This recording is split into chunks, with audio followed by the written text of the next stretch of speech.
The clouds really haven't moved a whole lot today. I was very optimistic that we were going to get some sunshine, and some of us have, but most of us have not. Holland is one of those spots where it looks like the clouds are very thick. We're not seeing much in terms of shadows out there. Also not seeing a lot in terms of wind, at least from here, this particular view in Holland, but some of us are starting to see the wind pick up.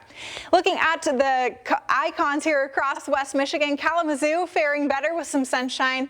South Haven has some high cirrus clouds, but we're also seeing some sunshine poking through, so those areas are in the upper 50s. Grand Rapids, it is overcast and has been for quite some time, and we've been stuck at 54 for several hours now.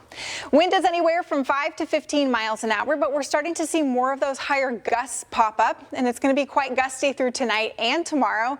That's probably going to be the biggest concern in the short term, is just the wind that's going to be picking up. But overall this week, while it's active, we have no severe weather. Part of the reason is because it's going to feel like April. We'll be in the 50s and 60s all week.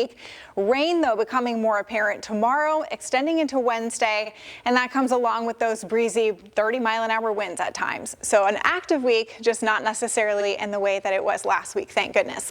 Here are all those clouds that have been stuck across Michigan. Southwest lower Michigan has seen a little bit more sunshine, but all of this is ahead of this big low pressure system. This system, not our problem this week, because the low track is going to be to our south. So all of the strong storms will stay down into the Ohio Valley and into the deep south. We're going to be on the cool side of the boundary, which factors into why our temperatures are going to be cool and breezy, and we're also going to be pulling in moisture, but it's just going to be cool, so we're dealing with rain instead of storms. For tomorrow, though, and for Wednesday, pockets of moderate to heavy rain likely. Going into Thursday, Friday, and Saturday, it becomes a little bit less about the heaviest rain. There will just be some kind of annoying lingering showers more than anything. Tonight, though, will still be dry. Low 40s to the north, low to mid 40s a bit farther south, many of us staying mostly cloudy. And then the rain will start to build in tomorrow by around noon. Some of us are a little bit earlier, and that will help to keep our temperatures in the 50s. And along with the breezy winds that could be 15 to 25 miles an hour, gusting even higher than that, you're definitely going to want your cold weather clothes because it's not going to be feeling great out there.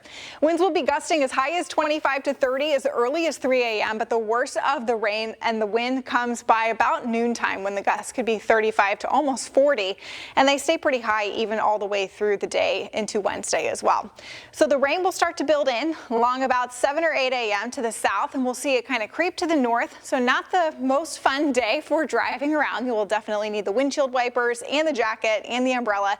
As this low pressure system works through Wednesday morning, we'll still continue to see some rain, but it will start to diminish on the backside of this low. Not before, though, most of us end up anywhere with half an inch to an inch of rain, and in some cases it could even be a little bit more than that.